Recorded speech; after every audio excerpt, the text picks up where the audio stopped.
অন্ধকার ঘরে একাকেও যদি কোনো মহিলা নামাজ পড়েন, ওই মহিলার নামাজ হবে না।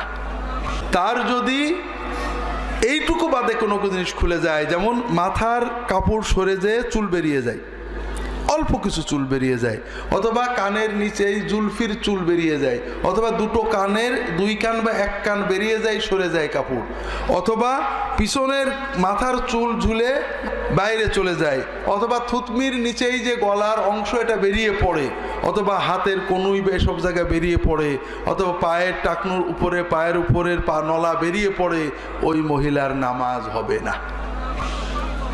কারণ তিনি নামাজের ফরজ তরক করেছেন কাপড় থাকা সত্ত্বেও। সকল পোশাকে প্রাপ্তবয়স্ক নারীদের নামাজ কবুল হয় না, এই কথা আমার নয়। হযরত আয়েশা রাদিয়াল্লাহু আনহা বর্ণনা করেছেন, রাসূলুল্লাহ সাল্লাল্লাহু আলাইহি ওয়াসাল্লাম বলেছেন, প্রাপ্তবয়স্ক নারীরা যদি নিজেদের সতর